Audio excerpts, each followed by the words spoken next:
فوجی جمہوریہ پاکستان جسد پاکستانی منافقت، دوغلےپن، بے انصافی، مکاری اور خوش آمد جیسی غلاظتوں میں سڑا ہوا ہے۔ جسد پاکستانی کو جتنی جلد ممکن ہو اس غلاظت سے نجات دلائی جائے۔ اس غلاظت کو دھونے کا واحد طریقہ یہ ہے کہ انفرادی اور قومی سطح پر بے باکی کے ساتھ سچ بولا جائے، سچ لکھا جائے اور سچ پڑھا جائے۔ سچ کے سوا کچھ بھی نہ برداشت کیا جائے۔ یاد رکھا جائے کہ 14 اگست 1947 کے بعد پیدا ہونے والا ہر پاکستانی 60 سال کا ہو چکا ہے۔ 60 سالہ پختہ عمر ہوتی ہے جو یہ سمجھا دیتی ہے کہ انسان خسارے میں ہی رہتا ہے۔ اس عمر یا آگے کی عمر والے انتقال سے پہلے پہلے بہت با اثر کام کر جاتے ہیں، ایسے کام جن کے اثرات پیچھے آنے والی نسل کو وقت سے بہت پہلے بالغ النظر بنا دیتے ہیں۔ نئی نسل نقش کہن کو مٹاتے وقت ہچر مچر سے کام نہیں لیتی، اس لیے مناسب ترین یہی ہوگا کہ تمام پاکستانی سچ کی راہ اپنا لیں۔ یہ بہت بڑا سچ ہے کہ اردو پاکستان کی سرکاری زبان نہیں ہے۔ پشاور سے کراچی تک تمام سائن بورڈ انگریزی میں ہیں۔ سرکاری اور کاروباری سطح پر انگریزی اور حروف انگریزی نافذ العمل ہے۔ یہ بھی بہت بڑی حقیقت ہے کہ آنے پاکستان میں اسلام کو پاکستان کا مذہب قرار دیا گیا ہے، لیکن پاکستان میں برٹش قوانین نافذ ہیں۔ عام زندگی میں بھی 97% اکثریت رکھنے والی مسلمان آبادی اسلامی احکامات پر عمل نہیں کرتی۔ نہ روزہ، نہ نماز، نہ زکوٰۃ، نہ حج، نہ جہاد۔ غالب اکثریت 5 ارکان دین سے دور بھاگتی ہے۔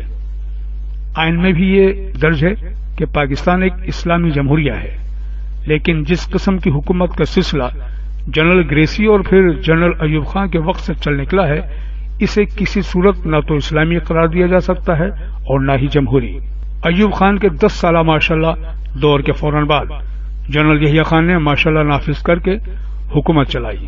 ملک ٹوٹنے کے بعد ذوالفقار علی بھٹو بحیثیت ماشاءاللہ ایڈمنسٹریٹر برسر اقتدار آئے۔ بھٹو کا دھڑن تختہ کر کے جنرل ضیاء الحق ماشاءاللہ نافذ کر کے 11 سال برسر اقتدار رہے۔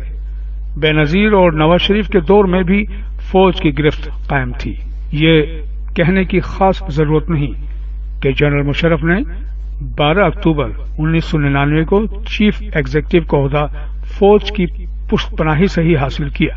صوبائی اسمبلیاں ان کے باوردی رہنے کے حق میں قراردادیں منظور کر چکی ہیں۔ تمام وزراء ارکان قومی اسمبلی وردی کی حمایت کر چکے ہیں۔ ایسے ماحول میں کہاں کی اسلامی جمہوریت اور دیگر تمام باتیں جو کہی جا چکی ہیں، لیکن ان پر عمل درآمد کبھی نہیں ہوتا۔ ایسے منافقت بھرے ماحول میں عدل و انصاف، میرٹ اور آزادی کی باتیں کرنے والے لوگ بھولے بادشاہ کہلاتے ہیں۔ یعنی اکثریتی منتخب ارکان اور ادارے افواج پاکستان جنرل پرویز مشرف کی فوجی جمہوری صدارت کو مکمل طور پر تسلیم کر چکے ہیں۔ نام نہاد اپوزیشن والے بھی اندرون خانہ سٹ پنجہ کیے ہوئے ہیں۔ صوبے سرحد میں بھی جو کچھ کیا گیا ہے منصوبے کا حصہ ہے۔ ان حالات میں عوام کو مطالبہ کرنا چاہیے کہ انہیں بھی امریکہ اور برطانیہ کی طرح لازمی فوجی تربیت سے نوازا جائے۔ اسرائیل میں بھی ہر شخص کو فوجی تربیت سے نہ صرف گزرنا پڑتا ہے بلکہ فوج میں ڈیوٹی بھی دینی پڑتی ہے۔ افواج پاکستان اور جنرل مشرف کو بھی سوچنا چاہیے کہ جب پاکستان پر مکمل کنٹرول فوج کا ہی ہے تو پھر اس قوم کو فوجی قوم کیوں نہ بنا دیا جائے۔ سارے پاکستان میں لازمی فوجی تربیت کا نظام اس طرح نافذ کر دیا جائے جس طرح امریکہ، برطانیہ اور اسرائیل میں نافذ ہے۔ اس نظام کی وجہ سے ہر بالغ مرد اور عورت فوجی وردی والا بن جائے گا، ساری قوم فوجی ہو جائے گی، اور اس لازمی فوجی تربیت کا ایک بڑا فائدہ یہ بھی ہوگا کہ پاکستان میں سب سے بڑی سیاسی جماعت فوجیوں پر مشتمل ہوگی۔ اس سے یہ بھی بڑا فائدہ ہوگا کہ آئین پاکستان کو فوجی انداز ضرورت اور ڈسپلن کے تحت لکھنے میں آسانی ہو جائے گی۔ فوجی آئین میں صرف وہ باتیں لکھی جائیں جن پر پاکستانی عمل کرتے ہیں، وہ باتیں تسلیم کی جائیں جو عام پاکستانی بخوشی قبول کرتے ہیں اور ان باتوں کے دلدادہ ہیں۔ فوجی آئین میں تمام انسانی بنیادی تقاضوں کو قبول کر لیا جائے تو منافقت، دوغلاپن، مکاری اور جی حضوری وغیرہ کی غلاظتوں سے جسد پاکستانی دھل جائے گا۔ مجوزہ فوجی آئین میں پاکستان کا نام بھی بدل دیا جائے، نیا نام پر مبنی حقائق و حقیقت رکھا جائے۔ پاکستان میں سب سے طاقتور اور سب سے بڑی حقیقت صرف اور صرف فوج ہے۔ اس حقیقت کی مناسبت سے پاکستان کا موزوں ترین نام صرف اور صرف فوجی جمہوریہ پاکستان ہی ہو سکتا ہے۔ ماضی، حال اور مستقبل کی شان کے لیے آئندہ اسی نام یعنی فوجی جمہوریہ پاکستان سے پکارا جائے تاکہ سایہ خدائے ذوالجلال سایہ فگن ہو سکے۔ فوجی جمہوریہ پاکستان زندہ باد۔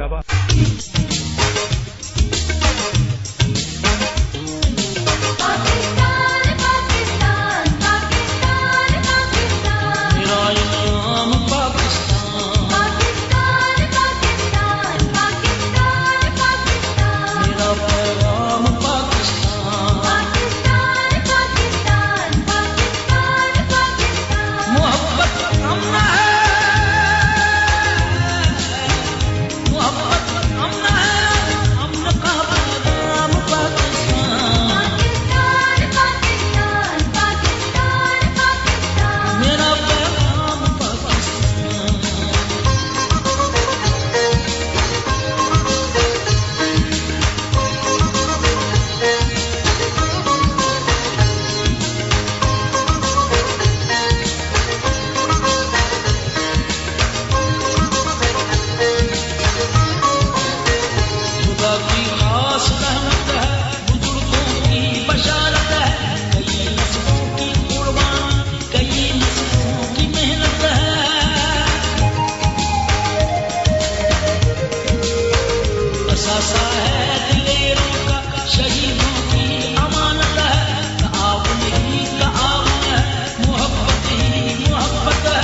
معاشرے میں جو پڑھے لکھے لوگ ہیں اور وہ ہمیشہ سے رہے ہیں، چاہے ان کی تعداد شروع میں کم تھی لیکن اب خاصی بڑھ گئی ہے، اور یہ جو آپ نے ایجوکیشن والا معاملہ کا، یہ ذرا سا اس پہ بھی تھوڑی سی بات ڈاکٹر صاحب کریں گے.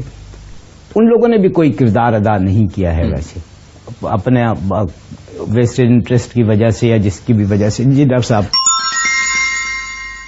میں بہت اچھی بات آپ نے کی، اور ایک بات اس میں بالکل ہوگی کہ 10,000 آدمی ہوں گے وہاں پر، لیکن انگریز نے جو سسٹم بنایا، اگر اس نے جوڈیشری کا ایک سسٹم بنایا تو انگریز نے اس کو وائلیٹ نہیں کیا. گورے صاحب کا بھی چلان ہو رہا ہے تو کالے صاحب دیکھ رہے ہیں کہ گورے صاحب کا چلان ہو جاتا ہے. تو یہ ایک ہے، ایک سسٹم کو رن کرنے کے لیے آپ سسٹم جو بناتے ہیں اس کو رن کرنے ہوتے ہیں. قانون کی حکمرانی چاہیے. میں چنگیز خان کا بڑا فین ہوں.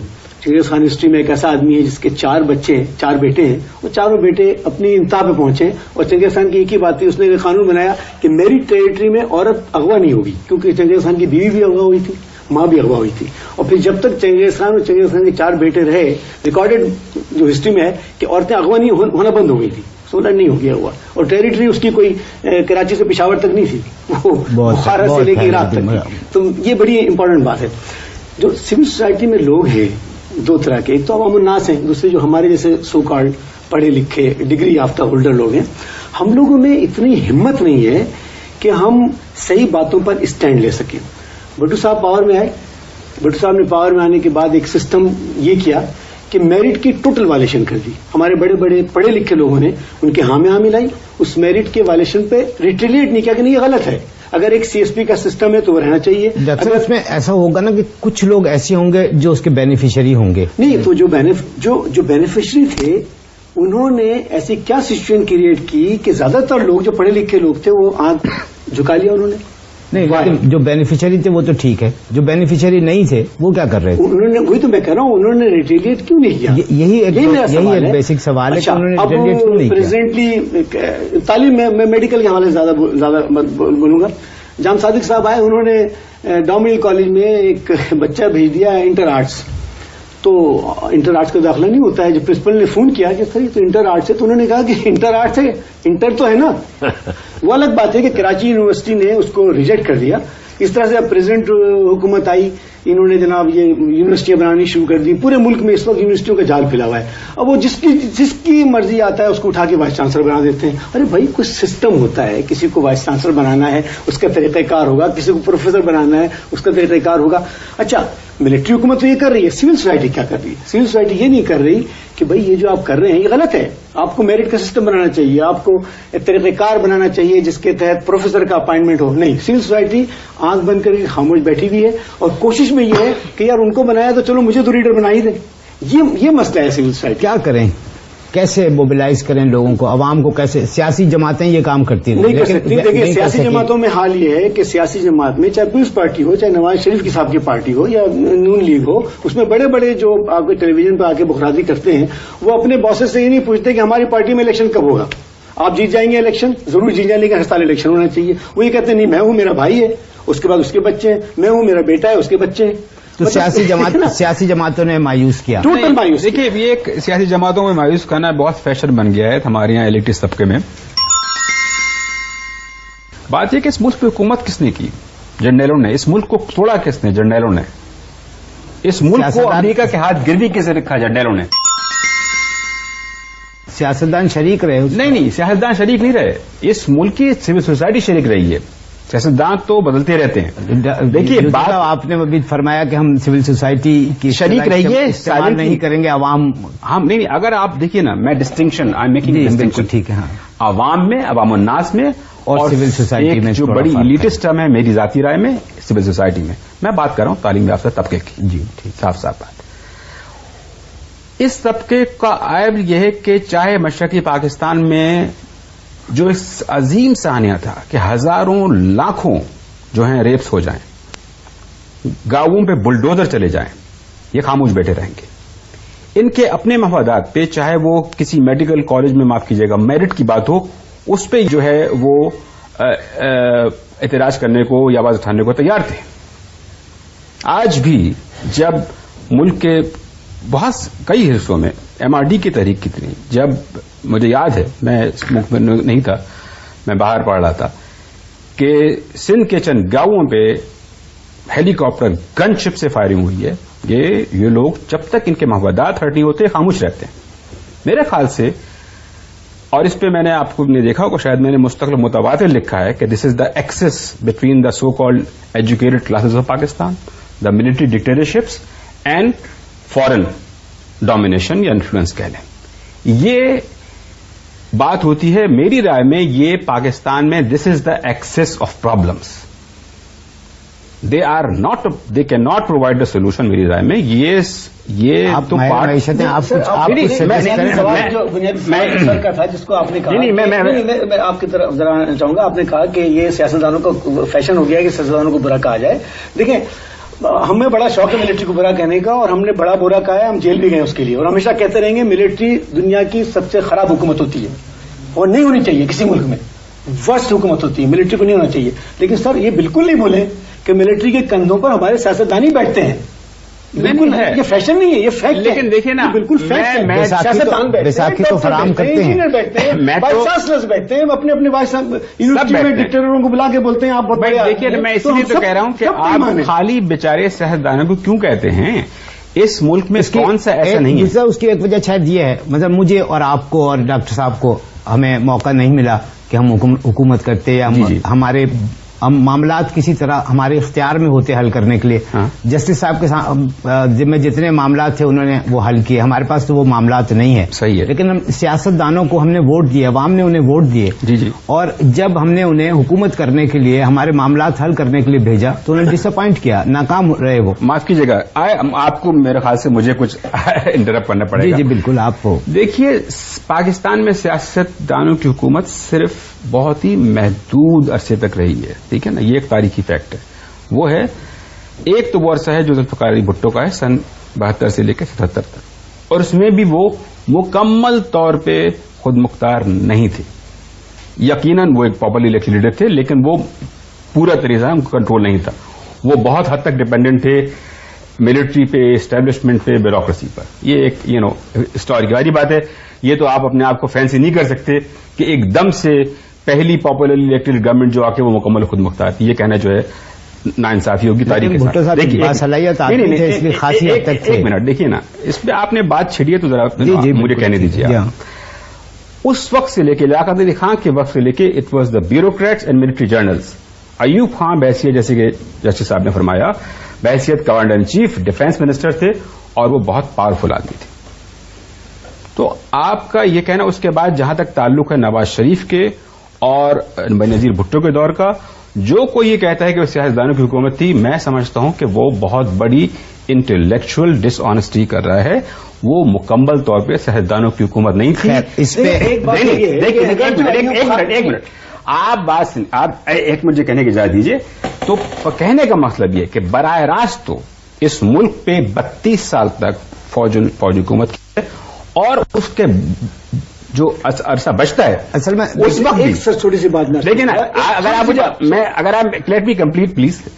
اس کے بعد بھی جو عرصہ بچتا ہے اس پہ بھی انڈائریکٹلی فوج نے ڈومینیٹ کیا ہے. ایک تھوڑی سی بات، اگر ایوب خان ٹینک کی زور پر کیبنٹ میں آ کے بیٹھ گئے تھے تو کیبنٹ کے کتنے سیاستدانوں نے ریزائن کر دیا تھا کہ ہم آرمی کے جنرل کے ساتھ نہیں بیٹھیں گے. میں بھی آپ کی بات بہت اچھے سیاستدان تھے، ان کو خود ہی سیاستدانوں پر بھروسہ نہیں رہا تھا کہ انہوں نے بیوروکریسی کو بلا کر کے مضبوط کرنا شروع کیا. ایک میرا خیال ہے، میں غلط بھی ہو سکتا ہوں، میں غلط بھی ہو سکتا ہوں، لیکن کسی سیاستدان میں یہ ہمت نہیں ہوئی کہ ہمارا جو یہ چیف آف اسٹاف ہے اس کو جا کے بارڈر پہ ہی کھڑا ہونا چاہیے. انہوں نے ڈسینڈ نہیں کیا.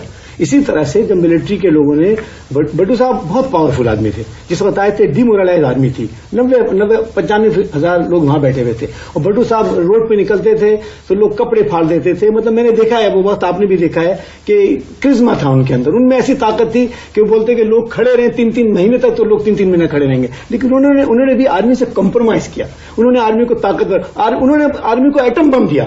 جب آپ نے ایٹم بم دے دیا، عوام دشمن ہتھیار ان کو دے دیا، اور کہا کہ ہم گھاس کھائیں گے اور ایٹم بم بنائیں گے، تو ملک میں گھاس بھی ختم ہو جائے گا، ایٹم بم بنا لیں گے آپ. اور یہ ایٹم بم کی قیمت ہم دے رہے ہیں. جب آپ ایٹم بم بنائیں گے تو ایٹم بم کے ساتھ مضبوط آرمی بنائیں گے، اس کو F-16 بھی دیں گے، اس کو آپ سب میرٹ بھی دیں گے، اور پھر اس کو آپ یہ کہیں گے بارڈر پہ کھڑے رہو. نہیں، بالکل ایسی بات ہے کہ آپ چوکیدار کو اپنا داماد بنا لیں اور پھر اس کو بولیں کہ بھائی تم چوکیداری کرو. یہ ممکن نہیں ہے سر.